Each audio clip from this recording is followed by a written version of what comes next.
buon pomeriggio. Naturalmente mi rivolgo in italiano anche per rispetto a Irene, che abbiamo qui, la dottoressa che ci darà la lezione. Un caro saluto a lei, all'amico Gabriele Prezzari, che ci ha proposto il nome di questa sua allieva per questo incontro, l'odierno incontro. Siamo Belzone, non possiamo non avere un pensiero di ricordo per Preantoni, che il 23 aprile, quindi martedì prossimo, saranno 17 anni dalla sua scomparsa. E a questo proposito ricordo che alle 18 il Duomo sarà la Santa Messa per chi vuole, per chi può fermarsi, ricorderemo Preantoni. E poi anche un pensiero a Remo Cacciti, che da un anno che ci ha lasciato, anche lui, originario di Belzone. Anche Remo ci portava spesso i suoi allievi che ci offrivano le loro competenze, le ricerche, gli studi, sempre interessanti e preziosi per la nostra conoscenza. Tra questi allievi, tanti anni fa, Remo ci portò anche Gabriele. Ci fa piacere che oggi sia lui ad offrirci le competenze dei suoi giovani allievi e allieve, come oggi. Oggi in particolare la dottoressa Irene Barbotti, che attualmente opera a Dublino al Trinity College. In questo incontro lei riprenderà un secondo peculiare elemento del credo di Aquileia, tramato da Rufino, la resurrezione di questa carne. Corpi santi, la salvezza di questa carne, come nel manifesto che abbiamo fatto girare. Avevo il piacere di avere con noi anche la scuola Aquileiensis, diretta da Claudio Zinutti, e qui mi torna in mente un'altra grande figura, Don Gilberto Pressacco, prematuramente scomparso anche lui, che già negli anni 80-90 proponeva lezioni concerto di queste musiche aquileiesi. La scuola Aquileiensis ci proporrà anche lei questo pomeriggio alcuni canti del nostro patrimonio inestimabile e che fosse poco conosciuto, senz'altro poco conosciuto anche da noi friulani. Grazie alla dottoressa Irene, al professor Gabriele, alla scuola Aquileiensis, al maestro Zinutti, per la loro disponibilità. A voi che avete accolto il nostro invito, sperando che questi incontri ci aiutino tutti a prendere coscienza del patrimonio del passato, non per rimanere nostalgici dei bei tempi andati, ma per recuperare da queste radici un senso di identità, di appartenenza, di crescita verso un futuro nostro. Grazie anche al Comune di Belzone che ci ha concesso questo salone. L'incontro rientra tra le attività finanziate dall'AGREF e dalla Regione. Da 50 anni siamo presenti attivamente nel campo culturale, sociale, religioso, e queste risorse economiche erogate non sono una piccola cifra, non sono grandi risorse, ma insomma necessaria per portare avanti le nostre attività. E io fermo qua, ricordo appunto questa messa dopo di Preantoni. Poi alla fine chi vorrà potrà iscriversi all'associazione, che qui Tullio la Schelis, e anche alla fine c'è la possibilità di abbonarsi a parte dal Friuli, che Andrea Vacic è disponibile. Passo la parola a Gabriele che illustrerà meglio di me l'incontro di stasera. Grazie. Lo sentite? No. Più vicino. Più vicino. No, devo che non guarda questo. Perché più di così non va. Perché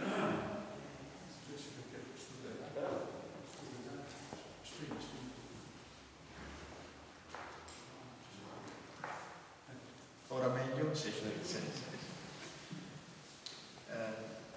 Grazie di essere qui. Io sento di dover dire poche parole e sono anche molto felice di poter tacere questa sera, nel senso che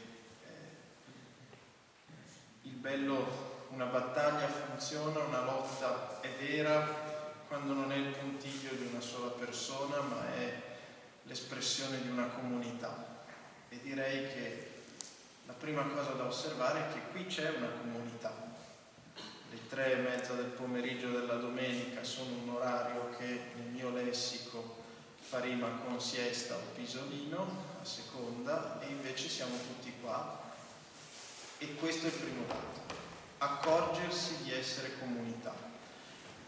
Ci tengo a sottolineare questo elemento che può sembrare retorico ma non lo è per niente, perché l'itinerario che questa sera, che questo pomeriggio proseguiremo insieme, è l'itinerario dalla storia di una comunità. Vedete, io vengo da Milano e Milano forma il suo ideale espressivo dietro la figura di un individuo, Ambrogio di Milano. Il Friuli nasce, l'identità friulana nasce come identità di una chiesa. Non è il pensiero di una persona che questa sera esploriamo, che in questi incontri stiamo esplorando, ma è l'identità di un corpo aggregato, che la storia ci consegna già come comunità di individui, come insieme di persone. E questo non è poco, a mio giudizio, non è una coordinata secondaria o banale. E il secondo elemento che vorrei richiamare è che appunto quello di oggi non è un momento estemporaneo, ma è il secondo di 3 incontri che riguardano altrettanti caratteri distintivi del credo dell'antica Aquileia. Aggiungo anche che non è un incontro estemporaneo per un altro motivo, perché che Aquileia fosse depositaria di una tradizione cristiana sua propria, unitaria nel panorama delle origini cristiane, lo si è sempre saputo. E certamente nella seconda metà del secolo scorso questa cognizione è stata anche descritta scientificamente. Quindi stiamo in parte alimentando una fiaccola che già arde, in parte stiamo osservando che questa è un'identità ricca di contenuti, tant'è che solo per sfiorarli ci richiedono 3 incontri. E che senso ha tornare al credo di una Chiesa antica? Perché poi si pone anche questa domanda: perché farlo? Teologicamente si parla addirittura di post-secolarizzazione. Che cosa ce ne facciamo?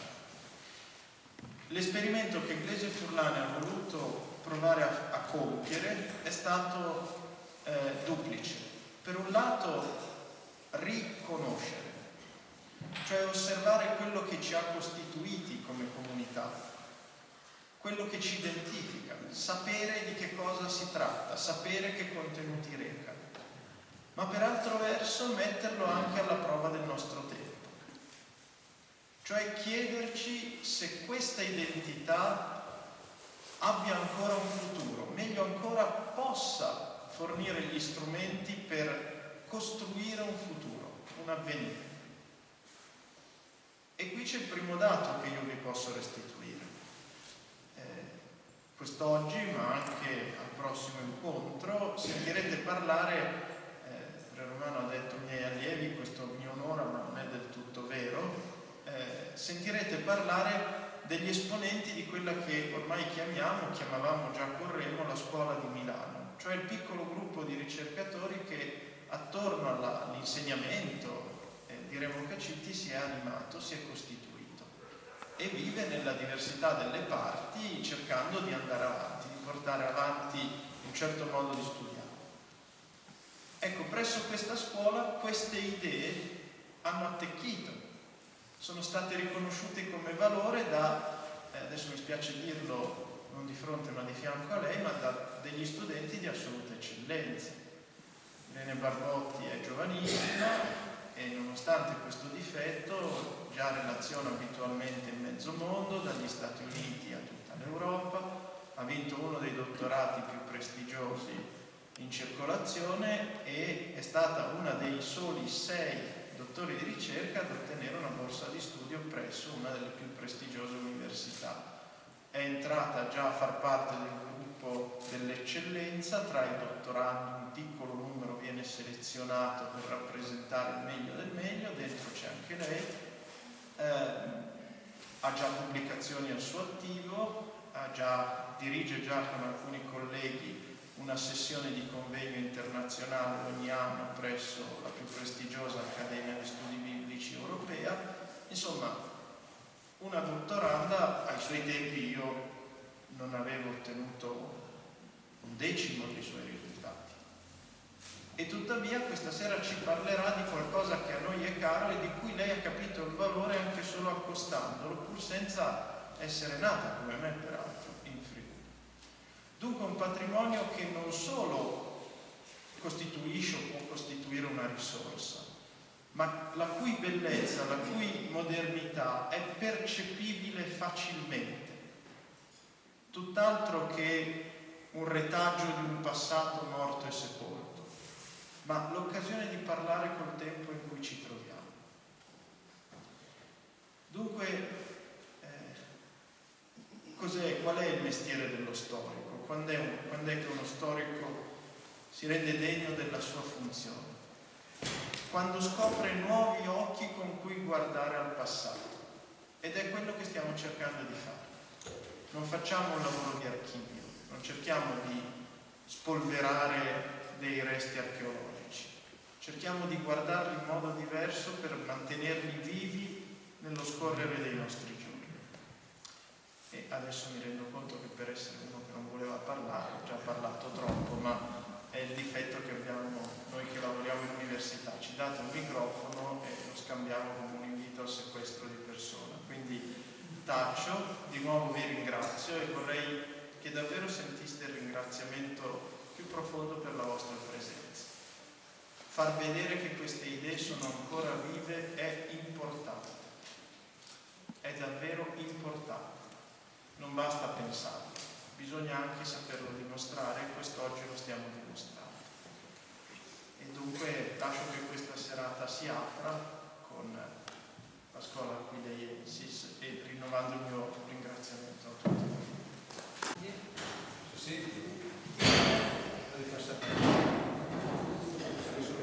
Funziona io meglio, sono io lontano. D'accordo, grazie. Allora, vorrei iniziare ringraziando Glese Forlane per questo invito e per aver organizzato questo ciclo di conferenze, e la Scuola Pileiensis per la sua collaborazione e per la preparazione dei canti e delle musiche che abbiamo l'occasione di ascoltare insieme. Inoltre grazie a voi per essere qui oggi. Infine, per me è d'obbligo, oltre che anche un piacere farlo, ringraziare il professor Pellizzari, sia per la sua molto generosa presentazione, sia perché certamente non sarei qui oggi se non fosse stato per il suo ruolo nella mia formazione. Per me è anche un'emozione poter parlare qui oggi, e non può che farmi pensare al professor Remo Cacitti, con il quale ho avuto l'occasione di attraversare le mura di Lenzone per la prima volta 5 anni fa, in un viaggio che ha segnato l'inizio della nostra conoscenza e anche della nostra collaborazione scientifica. Come è già emerso dalla presentazione del professor Pellizzari del mio profilo scientifico, in parte forse meno, però i miei principali sforzi di ricerca in realtà non si concentrano sui primi secoli del fenomeno cristiano, indagando la dimensione fortemente giudaica che caratterizza i primi scritti cristiani e i Vangeli in particolare. Pur non trattandosi del principale focus delle mie ricerche, mi sembra però comunque che si possa dire che in certa misura una conoscenza del cristianesimo pileiense rappresenta una condizione sine qua non, un elemento imprescindibile per tutti gli studiosi che si sono formati.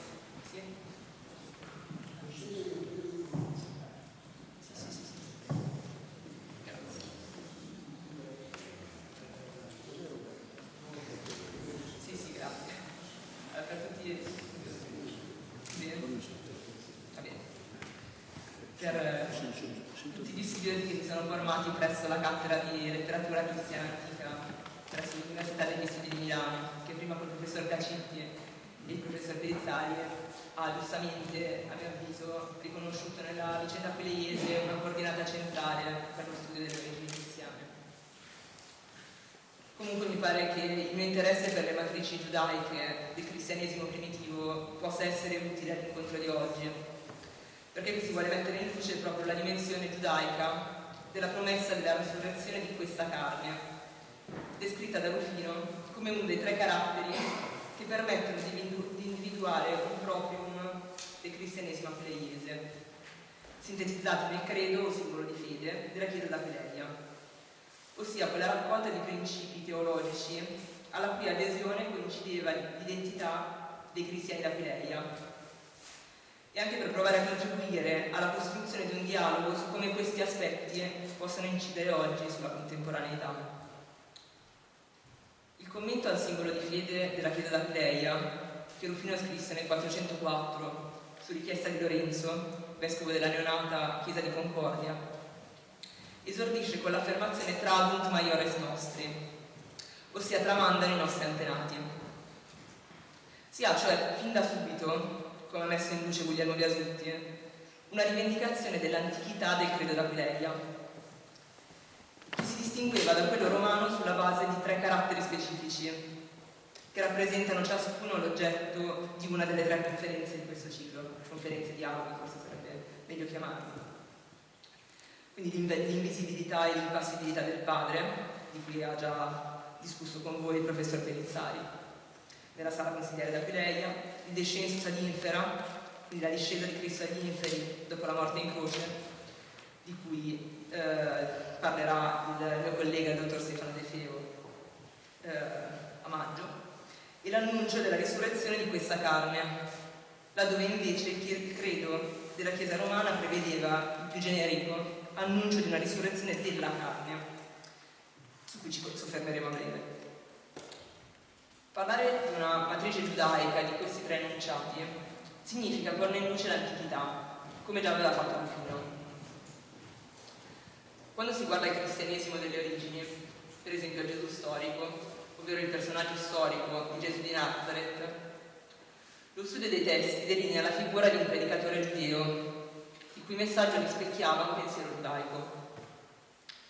Il cristianesimo che giunse da Aquileia e che lo sforzo di studiosi friulani come Guglielmo Biasutti, Gilberto Gesacco e Remo Cacitti ha saputo ricondurre alle più precoci predicazioni missionarie presso Alessandria d'Egitto, e che da lì arrivarono poi fino ai porti d'Aquileia tramite le rotte commerciali dell'epoca, fu dunque un cristianesimo che per via della sua teologia giudeo-cristiana possiamo considerare più prossimo all'insegnamento di Gesù e perciò conservativo di caratteri arcaici.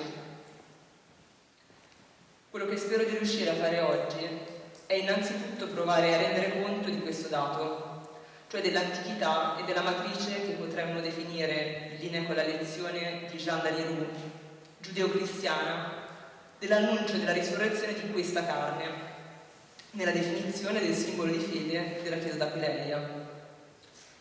A tal proposito si cercherà anche di far emergere la centralità di questo annuncio nella definizione di un'identità specifica apleiese, insita alla definizione del simbolo di fede stesso. Più di questo, l'obiettivo di questo incontro è quello di conversare insieme per capire come la riscoperta di queste radici possa oggi contribuire alla costruzione di una comunità ideale politica e dunque incidere al tempo stesso sulla comprensione del presente e sull'immaginazione del futuro. Io chiederei di leggerci il primo passo dei simboli. Esatto.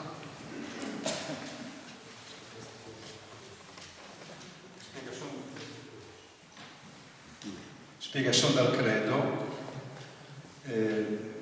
capitolo 41,2.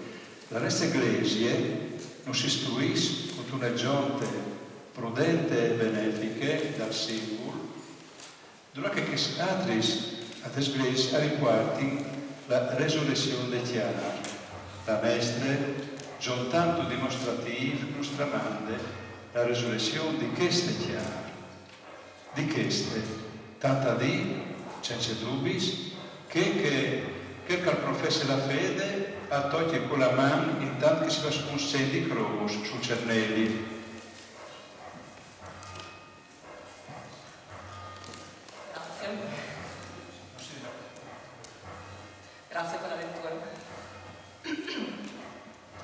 Del passo della spiegazione del credo di Rufino, che è stato appena letto, emerge come, secondo la tradizione apuleiese, alla fine dei tempi a risorgere sarà la carne di ciascuno, e tale carne sarà quindi sì glorificata dalla risurrezione, ma immutata nella sua natura, e dunque segnata dalle sue sofferenze, così come anche dai suoi bisogni e dai suoi desideri.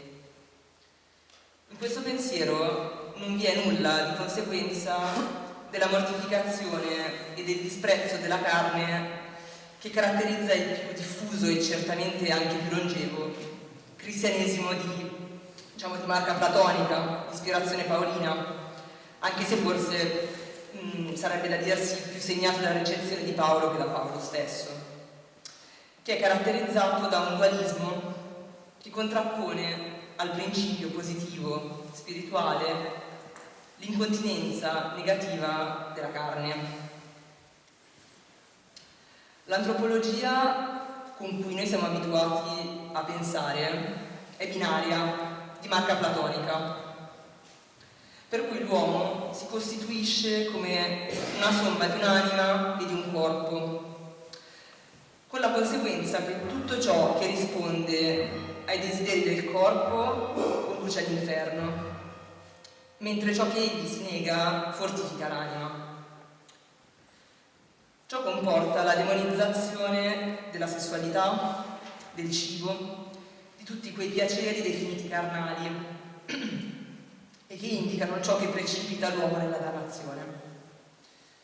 Questa dimensione però non si trova nel Primo Testamento, dal quale emerge piuttosto un'antropologia unitaria.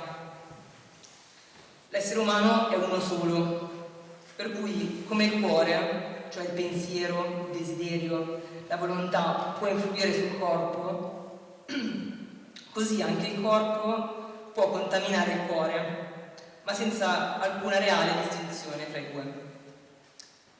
Quella di Rufino è un'antropologia giudaica, legata al Primo Testamento, e che comporta un concetto di salvezza unitaria, per cui non si può pensare di salvare l'anima senza salvare anche il corpo, come emerge chiaramente anche dai passi biblici che leggeremo insieme.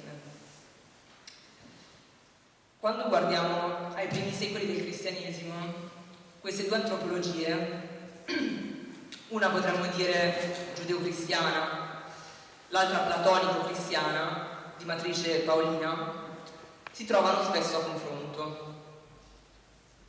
Un primo elemento, indice della centralità del corpo nel cristianesimo delle origini, può essere verosimilmente attribuito alla Pasqua di Gesù e alle parole della cena. Non è certo questa la sede per riprendere il dibattito relativo all'attribuzione, che in ogni caso comunque è possibile, di questo discorso e della sua dimensione sacramentaria al Gesù storico. In ogni caso però la notevole diffusione delle parole della cena tra le più antiche comunità cristiane, da quelle paoline a quella di Antiochia, e ancora di cui si trova traccia anche nel testo dei Vangeli, permettono di mettere in luce un elemento centrale nella sua radicalità. Non solo, infatti, la Pasqua di Gesù pone in luce la sua dimensione carnale, ma è proprio questa carne a diventare matrice di salvezza, e la sua dimensione materiale è ribadita dai riferimenti alla carne e al sangue nelle parole della cena. Queste parole, del resto, trattengono probabilmente il nucleo di tutte le diramazioni valoriali della carne nella prospettiva giudaico-cristiana. Da una parte, il rito della cena si basa sulla ripetuta proclamazione di una carne che viene immolata e mangiata e di un sangue che viene sparso e bevuto, chiamando in causa al tempo stesso il corpo di Cristo e anche quello dei fedeli che partecipano alla cena. dall'altra il nutrimento della cena è anticipazione del banchetto escatologico. Il discorso della cena si conclude nei Vangeli con l'annuncio secondo cui il frutto della vite, identificato da Gesù con il sangue, sarà bevuto novello nel regno di Dio. E non a caso proprio il banchetto costituisce, anche nell'iconografia cristiana, una delle principali immagini del regno, nel quale dunque si entrerà con corpi non trasfigurati, ma ancora in grado di gustare il pane e il frutto della vite, e non nella forma misurata della celebrazione eucaristica, ma prendendo parte a un vero e proprio banchetto caratterizzato dalla sazietà e dall'ebbrezza. Questa prospettiva carnale permea del resto tutta la teologia del martirio, qui evocata a breve dalla scuola di canto pugliensis, con l'inno Viri Sancti et Martires. Di nuovo, il corpo del martire è identificato nella sua passione con quello di Cristo, spesso peraltro con metafore sacramentarie. Il martire Policarpo sacrifica il proprio corpo come carne immolata e il suo sangue confluisce nel calice di Cristo, così consacrando la propria carne e il proprio sangue secondo la dimensione eucaristica. La passio, il patire che rende il martire come tale, non può prescindere dalla sua dimensione carnale, e proprio questo la trasforma in un corpo che non solo viene salvato, ovvero di cui da Apocalisse in poi viene annunciata la risurrezione, ma che diventa anche agente di salvezza. Quando guardiamo le parole della cena e alla ripetizione della Pasqua nella tradizione delle passiones dei martiri, possiamo dunque renderci conto della centralità del corpo nelle origini cristiane e notare come le esperienze più estreme di questa corporeità, cioè il piacere, si pensi di nuovo alla partecipazione al banchetto escatologico, ma anche al patire, si pensi quindi per esempio alla carne immolata del martire, diventino inestricabili nella costruzione del principio della salvezza cristiana. Ora, questa prospettiva antropologica, che come si è visto è precoce e può verosimilmente essere attribuita allo stesso Gesù storico, e che come anticipato potremmo definire giudeo-cristiana perché radicata nel Primo Testamento, si scontra molto presto con un'antropologia dualistica di ispirazione platonica che trova uno dei primi e più importanti alfieri in Paolo. Una traccia dello scontro tra queste due distinte antropologie si trova già in uno dei più antichi scritti cristiani, in riferimento allo scontro che avvenne all'interno della chiesa di Corinto. I corinzi, che consideravano il regno di Dio già dato nel presente, celebravano e performavano la loro partecipazione escatologica secondo modalità dalle quali traspare un'antropologia tipicamente giudaica. Essi infatti, in virtù della loro partecipazione al regno già nel presente, mangiavano, bevevano e praticavano in modo dirompente la sessualità. Proprio per questa ragione Paolo li contesta, arrivando a delineare nella lettera ai Romani un'antropologia basata proprio sulla distinzione tra l'anima, il principio spirituale, con cui viene servita la legge di Dio e che dunque nobilita, e la carne guidata dal peccato che, contrapposta alla prima, rende schiavi. Non è certamente questo il momento per potersi soffermare sul successo che questa antropologia di ispirazione paolina grazie anche alla mediazione di Agostino, si pensi soprattutto alle confessioni, abbia avuto e continui ad avere oggi in ambito cristiano. Del resto, di questo modo di pensare troviamo traccia costante nel nostro modo di guardare al corpo e ai desideri, e con nostro non intendo necessariamente cristiano, ma più generalmente occidentale, cioè un tipo di pensiero che nel cristianesimo trova una delle sue radici culturali. Appunto ne troviamo traccia nel nostro modo di antagonizzare, per esempio, i desideri, ma anche di guardare alla malattia o ai bisogni del corpo, che quando non possono essere controllati ci causano disagio o ci mettono in imbarazzo. Meno scontato è invece rilevare come la stessa antropologia di matrice giudaico, che troviamo per esempio a Corinto, continui ad animare le prospettive di risurrezione dei cristiani del secondo secolo.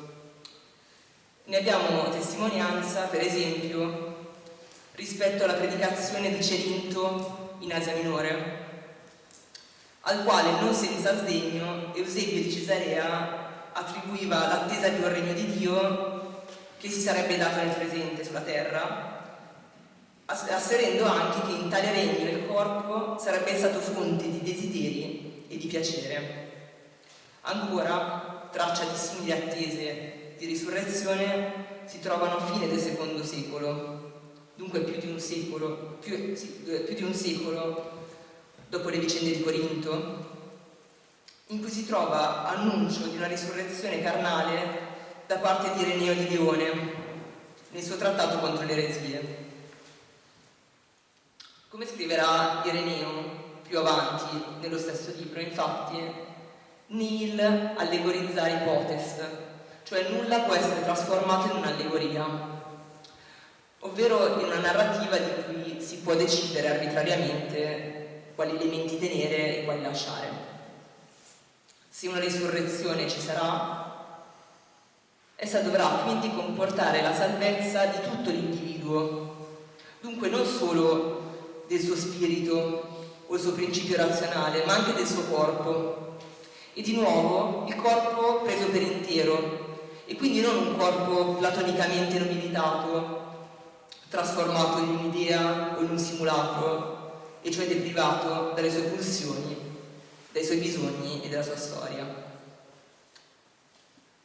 Tenuto conto di tutto questo, ciò che colpisce quando guardiamo al credo di Aquileia e al commento di Rufino non è tanto che questi tratti giudeo-cristiani vengano mantenuti, ma che essi si trovino radicalizzati.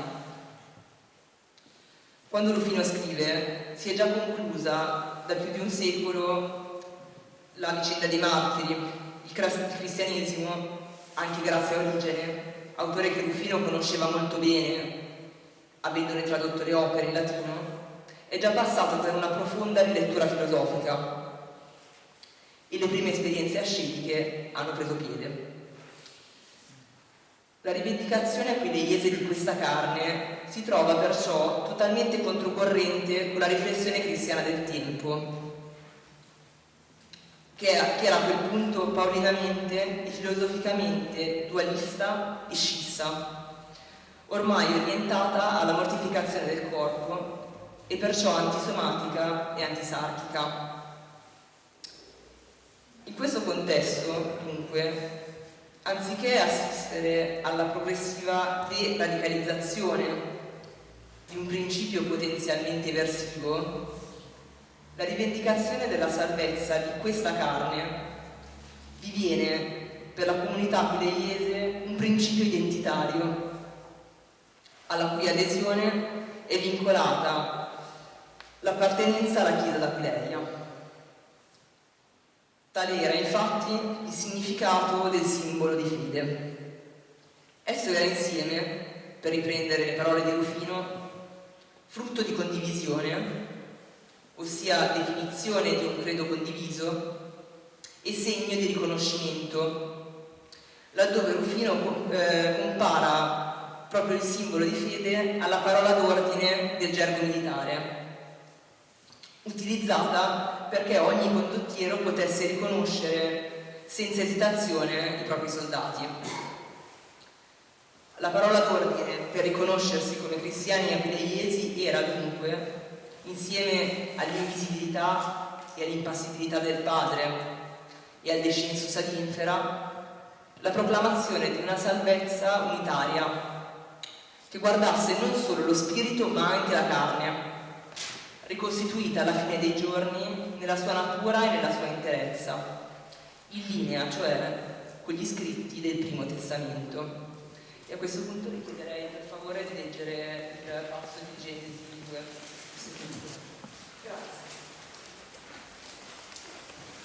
Grazie. Genesi 2:7.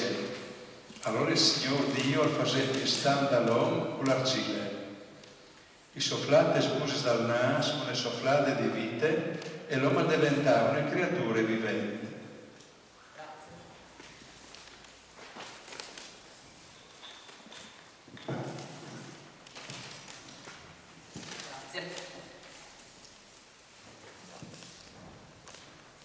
Prima ancora che di parlare della salvezza dei corpi, è opportuno soffermarsi sulla centralità del corpo in sé in questa riflessione, e questo per almeno 2 ragioni.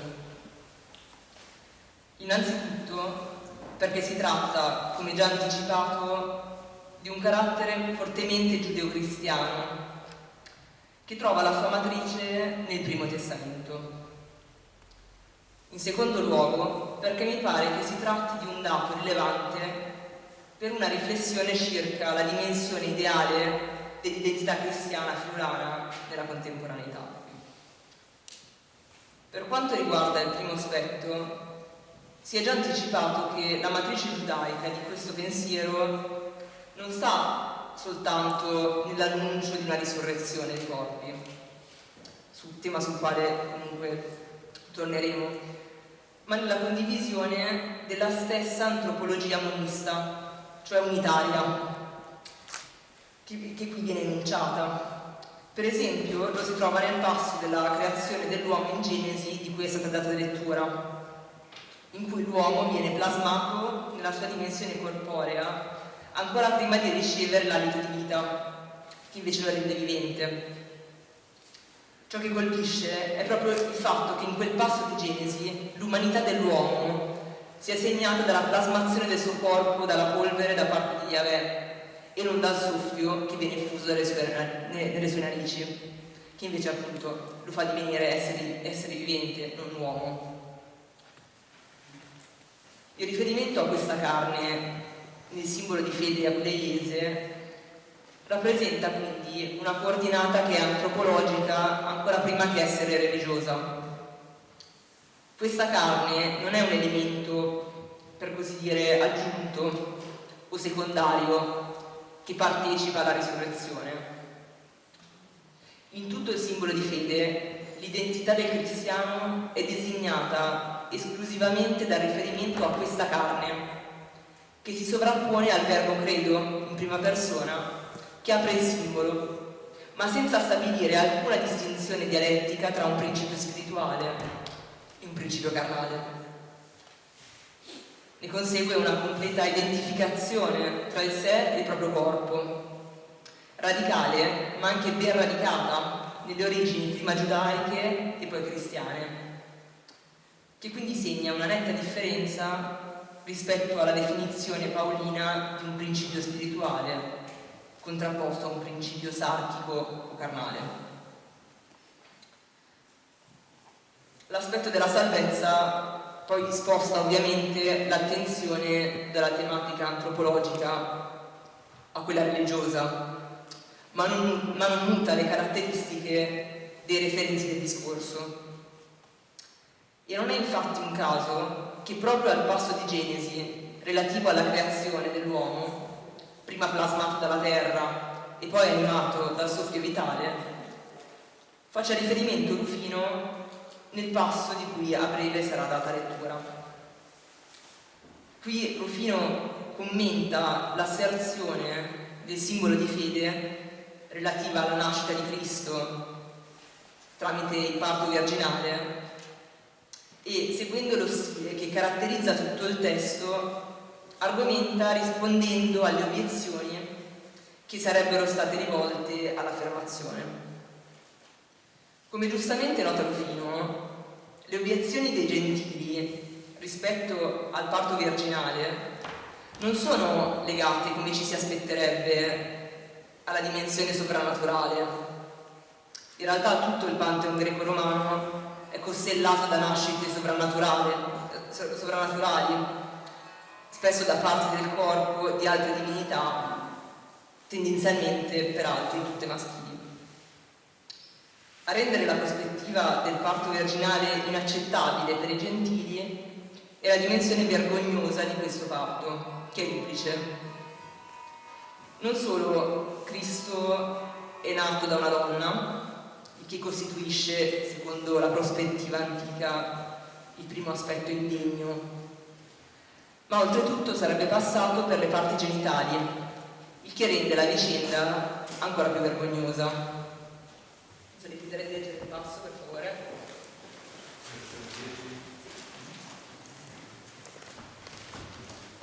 Spiesum dal credo, diis, virgole 4.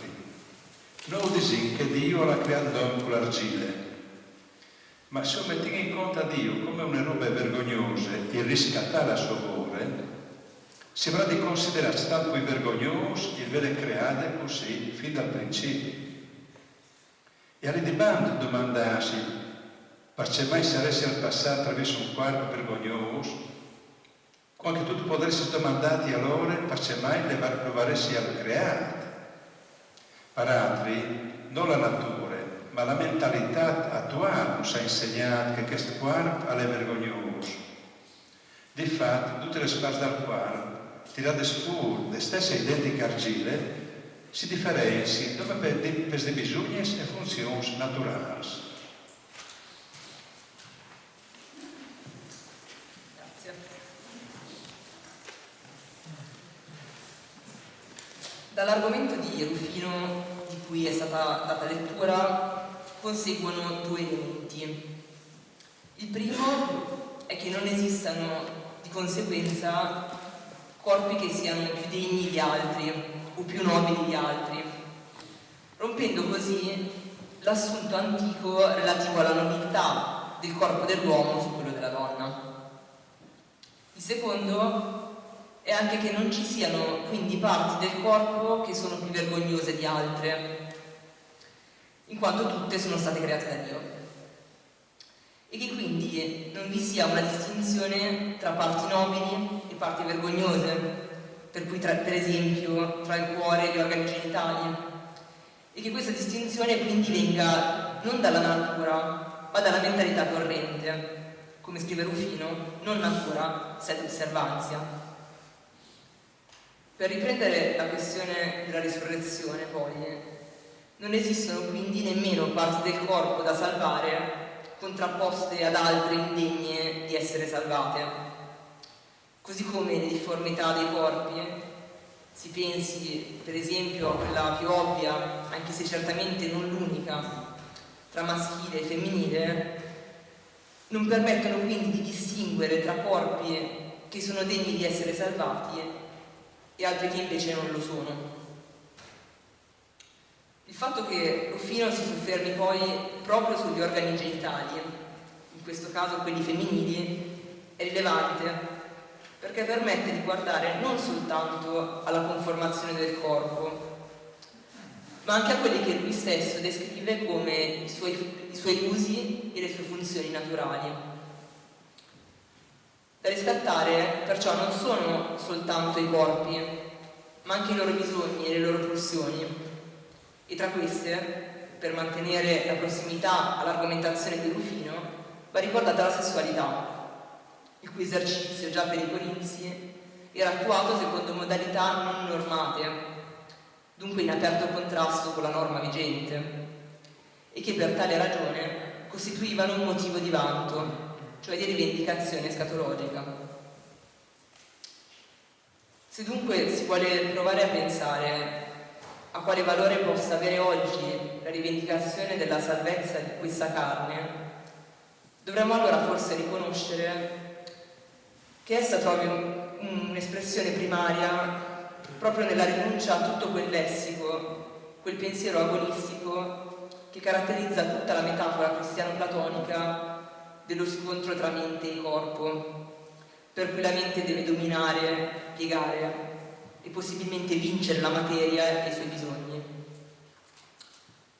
Questo comporta, per esempio, una rivalutazione positiva dei desideri e delle pulsioni del corpo, rispetto ai quali la sessualità rappresenta probabilmente l'esempio più ovvio, proprio perché sistematicamente repressa e normata dalle riflessioni occidentali, indipendentemente dal fatto che esse fossero cristiane o meno.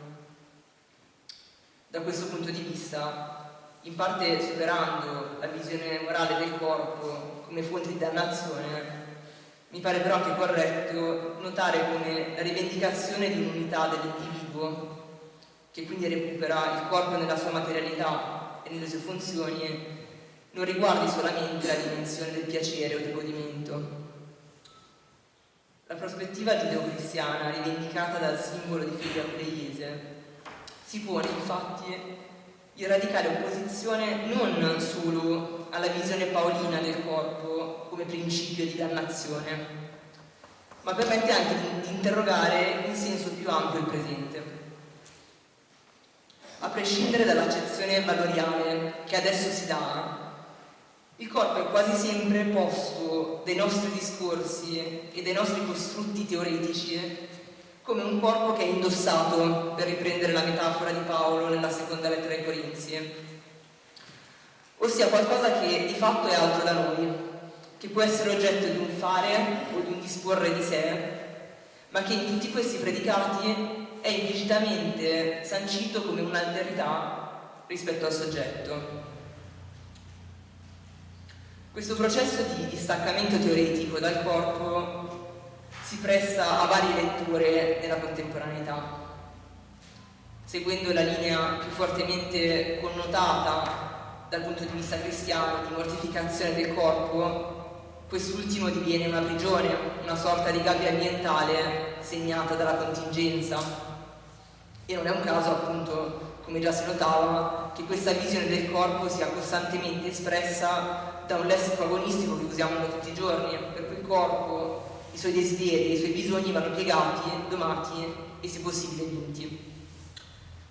A questa visione demonizzante del corpo se ne accosta un'altra, elaborata in opposizione alla prima e in certa misura probabilmente anche ad essa preferibile, che trova espressione nel lessico biologico della simbiosi.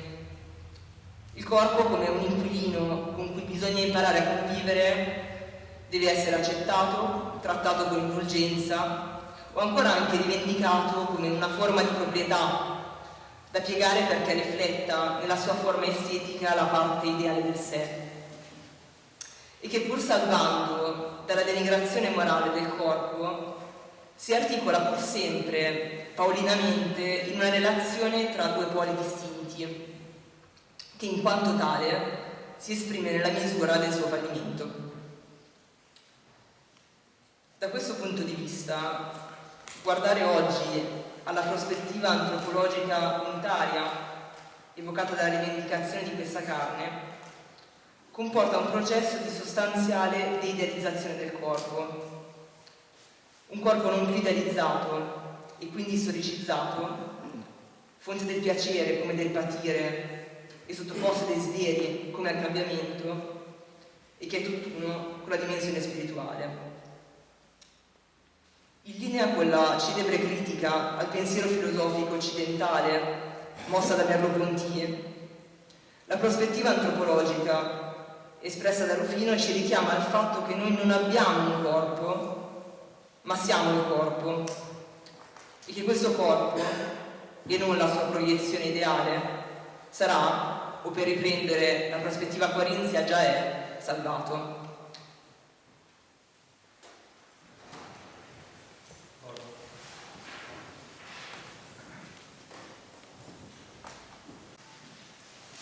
Ezechiel 37:14. Questo brano lo leggiamo quando facciamo il 60 Macro Fortunato, per la prima lettura. Quindi è una strana e bella coincidenza. La man del Signore plomba parsore di me e col spirito del Signore mi fase salta fuori di me, mi fase fermata a mezzo di una planure e era plena di vues. Mi fase girare attorno di loro di ogni bande, indiere proprio città in parsore vie de planure. E si vedeva che a ieri in sex incandis. Mi dice, fidalò, poi devo tornare vivi che stues. O rispondei, Signor mio Dio, tu lo sai dove tu? Mi dice, profetior ai vues ed isiur, vues incandis, ascoltai la parola del Signore. Il Signor mio Dio us discussi a di che vues. Ve, io us metterai dentro il spirito e vivareis. Us darei nieves, us farei crescere la chiara, us largherei passare via la piede. Poi us darei il spirito e vivareis. O riconoscereis che io sui il Signore. O profetai come che mi era stato ordinato e sentì un sussurro, appena che profetai, e poi un terremoto. I vues si davindogli un culatri, poi ovviodei pasore i lornieros e pasore e comparì la chiara e pasore chiamò si slargò la piede, ma non aveva chiamò il spirito. Allora mi dice, profeti al spirito, profeti fidalò e disi al spirito, il Signore mio Dio al discussi, aninde quatriaias spirito e soffre pesor di questi cadavers, perché vivi. Io profetai come che mi era stato ordinato e spirito a plombare pesor di loro, a tornare a vivi e llevare in peace. Una schiria grande di non andare contare. Poi mi dice, fidalò, che su esli sono tutti che de chias di Israele. Ve a disi, in estis vues son incandis, a reste speranza e sparide, o s'infinis, alla qual profeta disiur, il Signor mio Dio al discussi. Ve, io spalancarai i vostri sepulcris, us fasarai saltar fuori des vostres tombes, os spalancarai i vostri sepulcris, us fasarai saltar fuori dei vostri tombai, voates popolnion, us darai il mio spirito e vivareis. Us fasarai vivi sicurs de vostre tiere e riconoscereis che io, il Signore, ho efferato e così fasarai. Sentenza del Signore.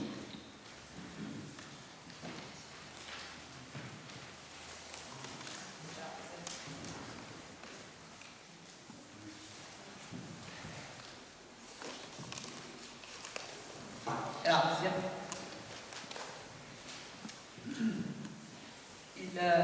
Il tremolio delle ossa che si accostano le une alle altre nel testo di Ezechiele non dimostra soltanto la dimensione giudaica dell'attesa della risurrezione, elemento certo presente e di cui Rufino stesso, secondo la modalità argomentativa dei testimonia, dà conto, offrendo diversi esempi biblici. Esso mostra ancora una volta che sono quelle stesse ossa dell'antica Israele sconfitta a ricomporsi per ricondurre il popolo di Yahweh nella terra di Israele e che, per citare un altro exemplum biblico, caro Rufino, saranno quegli stessi corpi e non altri o parti di essi a essere innalzati. Nella rivendicazione di questo paradigma, dunque, la salvezza si iscrive nella carne di ciascuno, ovvero nella sua storia, nelle sue vicende agite come in quelle subite, nelle sue debolezze come nei suoi desideri, rivendicando ognuna di queste parti come integranti dell'individuo di cui annuncia la salvezza. In questo modo i corpi che non rispondono alla norma diventano paradigma sarchico della cittadinanza escatologica. I corpi deboli o inabili divengono corpi potenti, i corpi feriti e umiliati divengono corpi regali. E questo accade non malgrado la loro storia o come forma di ricompensa da essa, ma in virtù della loro stessa natura e della storia che essi trattengono. Come rivendicato dalla tradizione abilaiese, di questa carne, al momento della risurrezione, cambiano la condizione e la qualità, ma non la natura, che rimane la medesima. Questa, ossia la stessa che sopporta i patimenti e le tentazioni, e la sua gloria coincide con quella prospettiva teologica giovannea per cui il momento massimo di innalzamento della figura di Cristo coincide anche con il suo momento più umano, quello in cui egli dà prova della sua umanità patendo nella carne e dimostrando di essa la mortalità. Il riferimento alla cristologia che viene proposto dallo stesso Rufino apre peraltro a un ulteriore aspetto. Come si è visto da principio, guardando alla corporeità presente nelle parole della cena e poi ribadita anche dalla tradizione dei martiri, nella prospettiva cristiana questa carne non è soltanto gloriosa perché viene salvata, ma anche perché potenzialmente portatrice di salvezza. Per cui nuovamente quei corpi non normati, deboli o inabili o feriti o umiliati, più in generale i corpi di ciascuno, non sono soltanto corpi già salvati, ma anche già in grado di portare salvezza in virtù della loro storia. Questa prospettiva mi pare che sia ben espressa ancora una volta dall'inno Fierunt Mundo che stiamo per ascoltare. Nella sua antifona conclusiva essa richiama infatti i 5 sensi, indice della corporeità, che sono detti portare doni, dunque salvezza, al mondo, e che ricorda anche che la corporeità dei singoli agisce ognuna secondo caratteri propri. E concludendo infine con il richiamo al vino, elemento sacramentale, ma come si è visto prima che questo corporeo sarchico, che fa del piacere, cioè del vivere il proprio corpo, insieme a un modo di avvicinamento a Dio e una promessa escatologica. Recita infatti: 5 sensi portano al mondo 5 doni, 5 doti, 5 nomi santi, semi di carità. L'ilare porta l'ilarità, il felice porta la felicità, il taciturno il silenzio, il generoso attira generosità e il vino a Dio ci porta con più piacere. Grazie.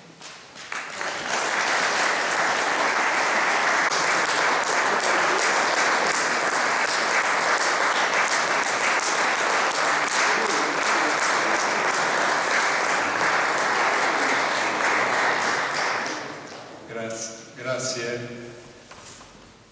veramente ammirevole vedere questa ragazza giovane così profonda. E pensavo, intanto, come da questa piccola terminologia della gestione di questa carne, che trattato si ne può fare. Pensavo anche per quanti secoli la Chiesa ha tormentato la gente con questi argomenti, questi temi, purtroppo. E giustamente mi pare che l'argomento, il tema, questa visione giudaico-cristiana è più moderna di tante altre. E c'è qualcuno che vuole intervenire, dire qualcosa, chiedere, approfondire qualche tema? Prezzieri? Volevo chiedere a lei come collega il Vangelo di queste domeniche in cui Cristo risorto fa di tutto per dire che è lì con il corpo, mostra le mani bucate, addirittura i piedi, ma soprattutto datemi da mangiare qualcosa, dice. Ecco, come collega questo Vangelo? Seconda cosa che mentre parlava ma anche noi abbiamo prima il corpo quando nasciamo, viene dopo lo spirito, come all'inizio della creazione, uguale.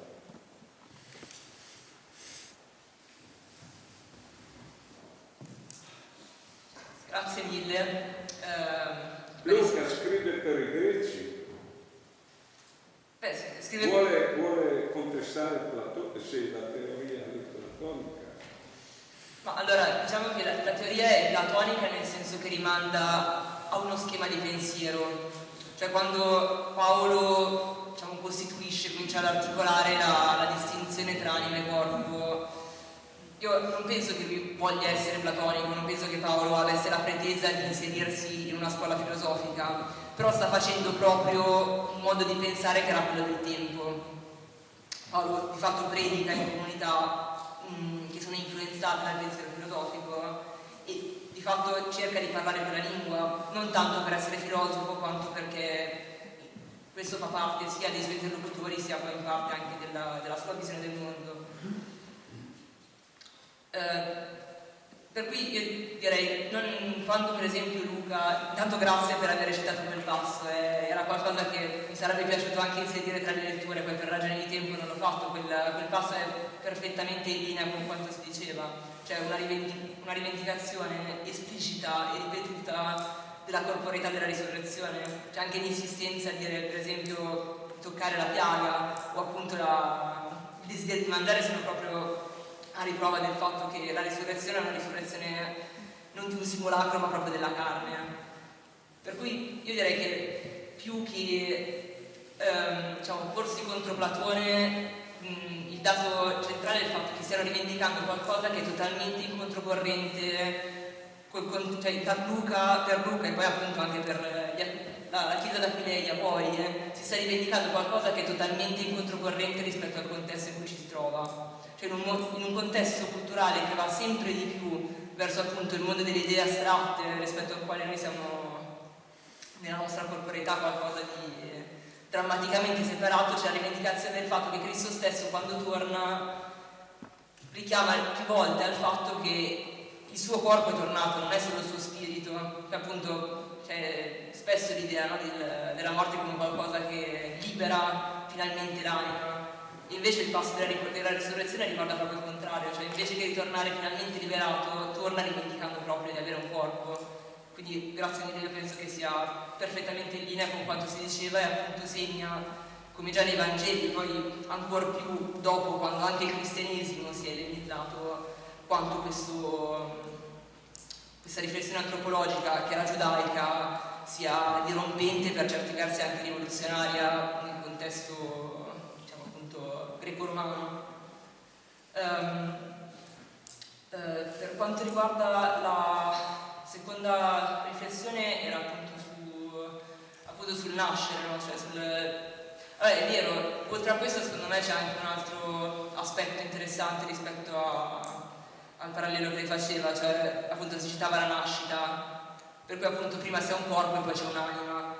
La cosa interessante del pensare alla nascita secondo me è che ci ricorda anche che c'è un altro aspetto, cioè che c'è una storia, cioè che tanto il corpo quanto lo spirito, se vogliamo pensarli scissi, ma ancor più se li pensiamo come una cosa sola, sono costantemente esposti a un cambiare, per cui appunto se noi rinunciamo all'idea di un'anima come qualcosa di astratto, rinunciamo anche all'idea di un sé come un'idea, qualcosa che non può più mutare, che è rappresentazione dell'individuo una volta e per sempre. Quindi appunto è bello pensare alla nascita proprio perché segna quanto poi tutte le parti siano sottoposte a cambiamento, forse. Intanto grazie per la domanda. Quando ascoltavo il precedente, vedevo sempre in contrapposizione che Paolo andava dove non erano andati gli apostoli. Paolo è tutto un re, senza nessun studio. Non si sente? Paolo è di cultura greca. No, grazie al microfono. Per cui dobbiamo scusare Paolo per le sue radici, per la sua cultura, il fatto che non ha conosciuto Cristo come l'ha conosciuto invece gli apostoli. E probabilmente quello che ci arriva a noi, purtroppo lui è arrivato a Roma e ha ricostituito, no? Questa famosa piramide, quando era il maestro era uno solo, tutti gli altri erano. Per cui se ci può magari, Sì, certo. perché c'è una differenza notevole, no? Tra il pensiero paolino che è arrivato a Roma e ha dominato, ha ricostruito una chiesa verticale, Paolo invece però essenzialmente ha vinto il suo pensiero. Intanto grazie per aver riportato l'attenzione su Paolo, che è in qualche modo anche uno dei grandi protagonisti di questa storia. Allora, ci sono secondo me un po' di elementi su cui vale la pena riflettere. Il primo, che appunto diceva Paolo era di cultura greca, che è vero fino a un certo punto, nel senso che Paolo era fariseo, comunque come matrice culturale è giudaico. Il vero problema di Paolo non è il fatto che lui venga da un contesto greco, è il fatto che i suoi interlocutori invece si trovino in quel contesto lì. Poi probabilmente gran parte degli interlocutori di Paolo erano comunque molto vicini alla cultura giudaica, però comunque è vero che quando si trova a Corinto è chiaramente in Grecia, quindi è ovvio che ci sia un contesto di fondo che sia quello appunto legato al pensiero filosofico, ma in generale a tutta la cultura, diciamo, greco-romana a quel punto. E poi c'è un altro elemento che secondo me è molto rilevante, cioè appunto Paolo andava dove non andavano gli apostoli, che però è vero fino a un certo punto, nel senso che proprio a Corinto, che probabilmente è anche un po' una delle chiavi di volta di quando riflettiamo su come si sia evoluta l'idea del corpo nel cristianesimo, Paolo arriva a Corinto, ma si dice all'inizio della lettera che non è l'unico missionario che si trova lì, nel senso che noi sappiamo che Pietro era passato da Corinto e probabilmente anche Apollo, anzi sappiamo che certamente anche Apollo, di cui si fa menzione in Atti, c'era passato, e probabilmente Pietro portava avanti delle istanze che erano fortemente giudeo-cristiane. Forse proprio la predicazione di Pietro potremmo, e quindi da Pietro poi forse anche quella di Gesù stesso, potremmo ricondurre appunto proprio quelle caratteristiche di Corinto che fanno dannare Paolo, che sono la croce di Paolo, tra tutti appunto il problema della porneia, della rivendicazione di una sessualità fortemente attiva, ma anche appunto del mangiare del bere, no? Alla fine della lettera Paolo si lamenta perché sostanzialmente alle cene eucaristiche ci si ubriaca e dice, insomma, cerca di porre un freno. Per cui, insomma, forse il parlare di Paolo e di Apostoli è un po' un modo per intercettare una delle crisi che poi portano Paolo a delineare, di fatto a spingere sempre di più verso questa divisione anche tra mente e corpo, in cui il corpo di fatto diventa sempre di più un agente del male, no? Cioè proprio forse quello che Paolo rivendica è una risposta che non il suo originale pensiero, per lui permettere di fatto un freno a una comunità che sta avendo delle condotte che diciamo sono insostenibili a meno che il regno non venga molto presto, perché di fatto sono appunto delle condotte eversive che si scontrano con qualunque norma sociale del mondo greco-romano. Proprio per evitare che queste cose portino a un'esplosione sia interna alla comunità sia anche all'esterno, comincia a porre dei freni che di fatto poi vanno verso una moralizzazione del corpo. Quindi secondo me è interessante appunto riflettere sul fatto che da una parte ci sia una matrice giudeo-cristiana di Pietro o comunque della predicazione che influenza la condotta di Corinto, che spinge Paolo stesso a quel punto, che in realtà era lui stesso giudeo, ad abbracciare una visione del corpo che è sempre più, diciamo, greco-romana, ma di fatto per fare sì che la Chiesa di Corinto non autoimploda nel momento in cui il regno non arriva, perché poi appunto quello è il vero problema con cui Paolo si comporta, cioè quello che i corinzi fanno può essere accettabile nella misura in cui il regno è qualcosa di imminente o già presente, nel momento in cui la venuta del regno continua a tardare, quelle condotte di fatto rappresentano un problema. Per la rivendicazione di una sessualità come quella di Corinto, che chiama in causa anche l'incesto, è chiaro che sia distruttiva, diciamo, dal punto di vista della società per come la intendiamo oggi o per come la intendevano i romani stessi. Grazie, spero che sia chiara la risposta, tanto grazie mille. Si può capire più o meno il credo in sé per sé, in che periodo si è costituito?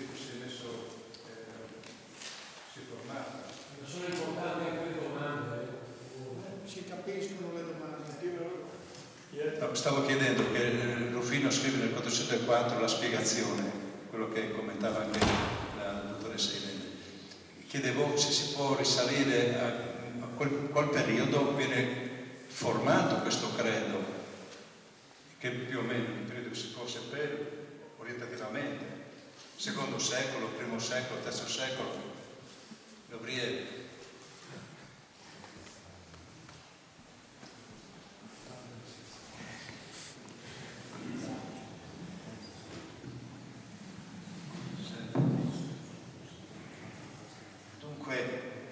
Chiamato per fare le ripetizioni, le faccio volentieri, ma ripeto solo quello che aveva già studiato Biasutti, non è che aggiunga molto io. Quello che nel credo di Aquileia c'è, e faccio presente che l'antico credo apostolico, l'antico credo romano, che si usa anche in San Pietro tra organi e incensi, è ricavato dal testo di Rufino, perché se no non ne avevamo nessuna attestazione. Si prende il credo di Aquileia, si tolgono le tre cose che Rufino dice, queste ce le abbiamo soltanto noi, e si ottiene il credo di Roma. Quindi se ogni tanto volessero anche ringraziare, si ricordano chi sono per merito nostro, mi piace dirlo a scanso di equivoci. Detto questo, Biasutti, studiando questo credo, determina che al di là della costituzione del testo, cioè di quello che noi leggiamo, ma il credo, il contenuto religioso di quel testo si deve essere formato al massimo entro la metà del secondo secolo. Quindi stiamo parlando di un paradigma molto risalente. Aggiungo anche che quello di cui oggi ci ha così bene parlato la dottoressa Barbotti è un elemento decisivo, perché dire che da Paolo i cristiani cominciano a fare la guerra al corpo significa dire dalla metà del primo secolo, che ancora agli inizi del quinto ad Aquileia si dica l'unica cosa che si dice della salvezza dei cristiani, che colpisce tutto il credo, l'unica volta in cui si dice qualcosa della salvezza individuale è credo la risurrezione di questa carne. L'unica cosa, la più importante. Ecco, questo vuol dire che, per tornare alla datazione su cui ero interrogato, avere mantenuto questo tema significa che era sentito come particolarmente vincolante, cioè non se ne poteva proprio fare a meno. Il che ci riporta a un cristianesimo molto antico, che parla la lingua di Gesù, a mio giudizio. Il Gesù che beve, il Gesù che frequenta le donne, il Gesù che afferma che il sabato è per l'uomo e non viceversa, il Gesù che non ha paura di stare integralmente in mezzo alla sua vita.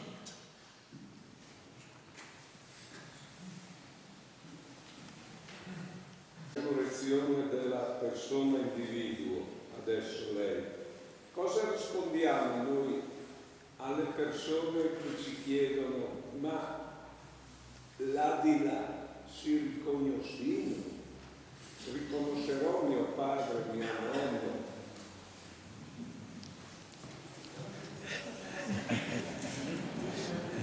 Dunque, io amo sempre quando mi chiedono qualcosa dell'aldilà, perché mi si dà un'apertura di credito forse eccessiva, che io accetto volentieri, insomma. Sapere, pensare di essere uno che sa come sarà l'aldilà, mio onore. Io da studente oggi ho ascoltato quello che mi è stato spiegato questo pomeriggio. Direi che proprio l'appello finale alla storia di cui il corpo, la storia individuale, di cui il corpo è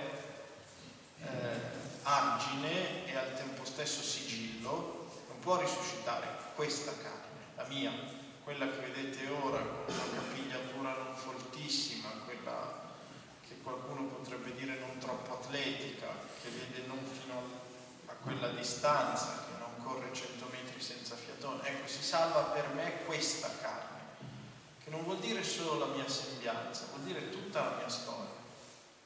Se quello che è stato detto oggi dalla dottoressa Barbotti, che mi pare totalmente condivisibile, era l'intendimento degli aquileiesi, non solo ci si riconosce, ma si mantiene la memoria di sé, non può essere altrimenti. Cosa vuol dire che io mi salvo se non sarò capace di riconoscere mia madre o di essere riconosciuto da mia madre? Che diavolo di salvezza è? Cosa si salva? Cosa me ne faccio? Perché mi porto dietro tutti i dubbi che il concetto stesso di salvezza comporta? Ecco, ad Aquileia avevano le idee chiare. Dico bene, dottoressa? Sono severi, poi appena gli si dà il coltello in mano lo affondano, sembrano buoni a carica. No, certo, sono pienamente d'accordo. Altro? Lo sai, scuola qui avete dei CD vostri, perché hanno fatto una bella edizione di CD di queste belle melodie, non vedi, mi dispiace, un'altra volta. È molto interessante ascoltare queste melodie nostrane. E ricordo che il 3 maggio, sempre alle 15:30, all'Università di Udine, nella sala Gusmani, sarà il terzo incontro col tema della discesa agli inferi, che sarà il professor Stefano De Feo.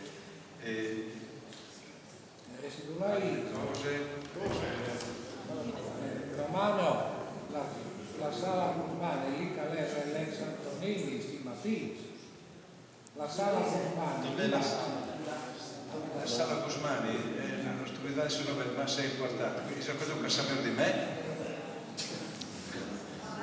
Credo sia sempre nella sala, credo sia il Palazzo Florio, Palazzo Antonini, neanche il Palazzo Antonini. Lì da Albertoni, siamo, che lei pensavo di Florio un po' scaldissimo, lì da Albertoni, ex Bertoni, si chiama la sala.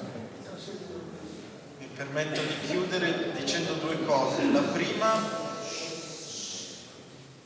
vedete, quando si insegna si impara anche a far tacere. La prima è che i canti che abbiamo ascoltato, oltre a essere stati un arricchimento, ricordano quello che Pressacco ha insegnato e che rimanda a quello che ci è stato spiegato oggi, l'estasi come momento di tripudio del corpo nel quale avvicinarsi a Dio. E avere potuto alternare il passato, il presente del lavoro fatto dalla dottoressa Barbotti, vorrei dire anche, io spero che tutti quanti abbiano le tasche piene di ipotesi sul futuro. Viviamo in un'epoca che parla solo dei corpi e forse ne parla ancora male. Aver ascoltato, cioè aver usato il nostro corpo, aver usato la testa, avere magari maturato speranze e intenzioni per il futuro. Ecco, per un pomeriggio siamo stati un po' aquileiesi e direi che è stato un bel pomeriggio. Grazie a tutti voi e spero di rivedervi. Grazie.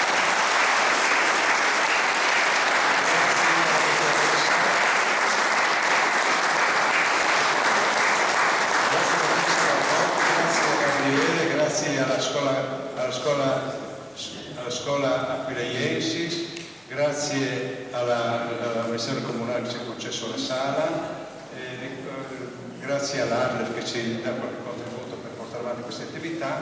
Ricordo che alle 6, per chi vuole, per chi può, c'è la messa in Duomo per ricordare Antonio Veline. Quando guardiamo oggi alla rivendicazione identitaria di una salvezza di questa carne da parte della Chiesa d'Aquileia, che Rufino commentava alle soglie del V secolo, possiamo scorgere in essa l'annuncio di una rivoluzione culturale che però non sembra mai essersi veramente compiuta. La prospettiva platonico-paolina di una opposizione binaria tra spirito e corpo di fatto sembra aver vinto, e non tanto per la moralizzazione o demonizzazione del corpo che ha dominato gli ultimi 2 millenni, ma quanto piuttosto per quegli anticorpi che tale sistema ha saputo produrre per la sua sopravvivenza nel presente, e che rivendicando un corpo ideale anziché un corpo demonizzato non fanno che però di fatto reiterare il medesimo paradigma di fondo, che lo si rivendichi idealizzandolo o lo si disprezzi tentando di sopprimere ogni forma di espressione corporea. Il corpo rimane concettualmente e linguisticamente qualcosa di altro da noi.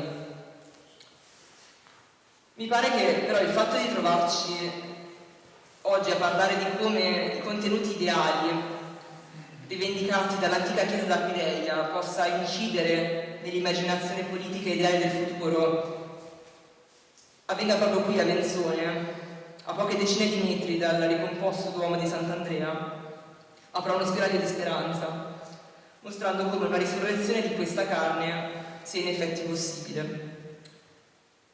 Quando si guarda le origini cristiane, un tema ricorrente è quello rappresentato dall'identificazione tra il corpo e il Tempio, che si trova già nell'Epistolario Paolino e nei Vangeli, ma che è ancora presente nel testo di Rufino. Ora, questa identificazione si presta, sin dai primi scritti cristiani, a 2 traiettorie esegetiche possibili. La prima, che c'è già in Paolo, è schiettamente morale e rimanda alla conservazione della purezza del corpo, che quindi deve essere trattato come un tempio. La seconda invece è escatologica e radicale e si basa sulla parallela promessa di una risurrezione del corpo e di una ricomposizione del tempio escatologico. I suoi tratti giudaici e radicali suggeriscono che questa seconda affermazione possa essere gesuana, appartenente a Gesù storico, ma bisogna anche considerare come questa lettura trovi certamente slancio nell'ultimo quarto del I secolo e poi ancora nel secondo, quindi da quando vengono scritti i Vangeli fino appunto per esempio a Cerinto, di cui si faceva menzione in precedenza. E questo avviene in ragione di un fattore storico-politico. In seguito alla campagna militare di Tito nella provincia di Giudea, del Tempio di Gerusalemme non restava infatti pietra su pietra, come annunciava Gesù nella celebre profezia che apre il discorso apocalittico di Marco 13.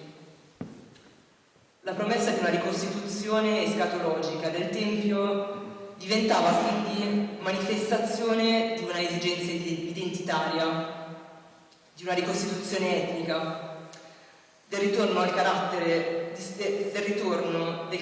distintivo di un popolo davanti al trauma della sua scomposizione. Quando si guarda alla ricostituzione, alla ricomposizione degli edifici del centro storico di Menzone, corpo ideale di una comunità che ne incarna anche, come il Tempio di Gerusalemme, anche la sua identità etnica, parlare di una risurrezione di questa carne non sembra poi più così lontano dalla contemporaneità.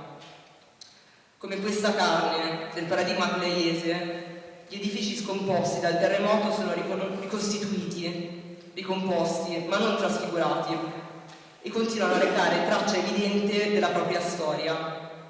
E anzi, proprio in virtù di quella storia, sono in grado, per citare un'espressione dell'antropologo Ernesto De Martino, che è particolarmente cara a tutti gli studiosi della scuola milanese di ricerca sulle origini cristiane, di far passare nel valore ciò che per natura corre verso la morte. Grazie a tutti per l'attenzione.